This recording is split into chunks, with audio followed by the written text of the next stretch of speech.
సినీ తోటలోని పాటల చెట్టుకు కొమ్మ కొమ్మకు సన్నాయిలు పూయించి రాగాల పల్లకిలో ప్రేక్షకుల్ని ఓలలాడించిన పాటల మాంత్రికుడాయన. తెలుగు పాటను పరవళ్ళు తొక్కించి ఉరకలెత్తించిన గీతర్షి ఆయన. తెలుగు సినిమా కోకిలమ్మకి పాటల పందిరి వేసి ఆకుచాటు పిందెను కొండమీద చందమామను పదాలతో సాక్షాత్కరింపజేసిన పదచిత్రకారుడు వేటూరి. తెలుగు సినిమా గీతాల్లో గమనాన్ని గతిని మార్చి హృదయ లయల జతుల్లో జతకట్టించి ఎన్నో వేల ప్రయోగాలు చేశారు వేటూరి. బ్రాహ్మణ కుటుంబంలో 1936 జనవరి 29న జన్మించారు వేటూరి సుందర రామమూర్తి. నిత్యం వేదఘోషల మధ్య సంస్కృత మంత్రోచ్చారణల నడుమ పెరిగిన బాల వేటూరికి అచేతనంగా ఆ సాహిత్యం, అందులోని లయ, పదగాంభీర్యత ఆకట్టుకున్నాయి.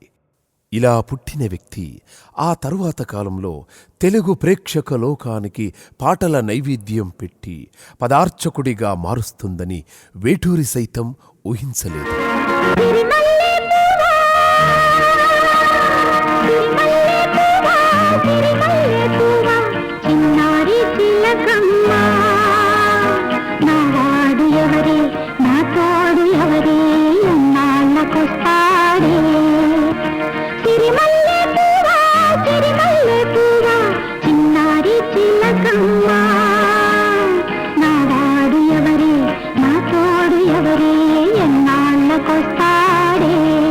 వేటూర్ కెరీర్ మొదట జర్నలిస్టుగా మొదలైంది. వార్తారచన, రిపోర్టింగ్లో సైతం ఆయన భావగర్భితమైన ప్రయోగాలు చేసేవారు. ఆంధ్రపత్రిక, ఆంధ్రప్రభలలో ఆయన పాత్రికేయ జీవితం, కళా తపస్వి కె విశ్వనాథ్ పిలుపుతో సినీ గేయ రచయితగా కొత్త మలుపు తిరిగింది. వేటూరి కలం సోకిన సినీ సంగీత వైద్యం జుమ్మంది, పాదం సయ్యంది. ప్రేక్షకుల తనువులు ఆ నాదంతో పాటే సయ్యాటలాడాయి. 1970 దశకంలో తెలుగు సినిమా పాటల ప్రపంచానికి పిల్ల తెమ్మరలా వచ్చి ప్రభంజనమై వీచి సునామిలా చుట్టుముట్టినవాడు వేటూరి. కృషి ప్లస్ క్రియేటివిటీ కలిసిన ఆయన గీతర్షి అయ్యారు, మహాపురుషుడయ్యారు. తెలుగు నేల మీద తరతరాలకు తరగని పాటల నిధి అయ్యారు. ప్రేక్షకుల మనోభావాలను చదివినట్లుగా వారు సినిమా నుంచి ఏం ఆశిస్తున్నారో, ఏ సరసాన్ని, ఏ శృంగారాన్ని కోరుకుంటున్నారో ఆ అంశాలను మేలిమసుగు భావనలతో తన పాటలో పలికించడంలో వేటూరికి వేటూరే సాటి. ఈ పాటల వేటగాడు ఆకుచాటు పిందెలోని అందాలను రమ్యంగా వ్యక్తీకరించి వానపాటల ట్రెండుకు నాంది పలికాడు. 1983 నాటికి తెలుగు యూత్లో వచ్చిన మార్పులకు అనుగుణంగా వారిలోని ఎమోషన్స్కి తగినట్లుగా పాటలోని వరుసలు వారి హృదయ వరుసల ట్యూన్ అయ్యేలా రాసి గర్ల్ఫ్రెండ్ నచ్చిన తరువాతి ఆనందాన్ని ఇంగ్లీష్ పదాలైన ఛాన్స్, రొమాన్స్, యురేకా వంటి ప్రయోగాలతో నభూతో న భవిష్యతి అన్న తరహాలో అందించాడు Veturi.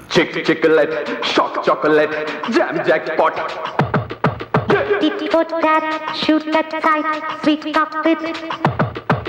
Chick, chick, chick-a-let, shock, shock, chocolate, jam, jam, jackpot.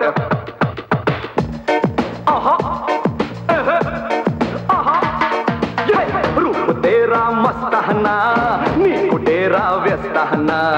सोपु वेस्ते वस्ताना, शेपुलन्नी Istana.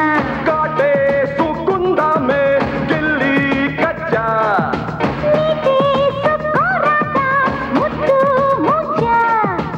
Current Sikh పుట్ట దూరమైతే అగ్గిపెట్ట ఇద్దరైతే నిద్రైత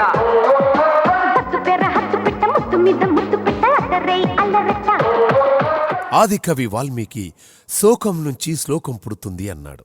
అలాగే ఈ సినీ కవి తను రాసిన పాటల్లో అద్భుతమైన సింబాలిజమును, అలాగే కవితాత్మను సైతం ప్రవేశపెట్టారు. సప్తపది సినిమాలోని గోవుళ్ళు తెల్లన అనే పాటలోని చరణంలో ఈ భావాన్ని అనన్య సామాన్యంగా వ్యక్తీకరించాడు వేటూరి. పిల్లన గ్రోవికి నిలువెల్లా గాయాలని, అందులోంచి రసవంతమైన గేయాలు వస్తాయని భావగర్భితంగా చెప్పారు వేటూరి. రాష్ట్ర ప్రభుత్వం తొలిసారి సినీ గేయ రచనకు కూడా నంది అవార్డును 1977లో ప్రకటించినప్పుడు ఆ అవార్డును వేటూరి అందుకున్నారు. సంగీతం శ్రీనివాసరావు దర్శకత్వంలో నవతా కృష్ణంరాజు నిర్మించిన పంతులమ్మ చిత్రంలో రాసిన మానస వీణ మధుగీతం మన సంసారం సంగీతం గీతానికి నంది అవార్డును అందుకున్నారు వేటూరి.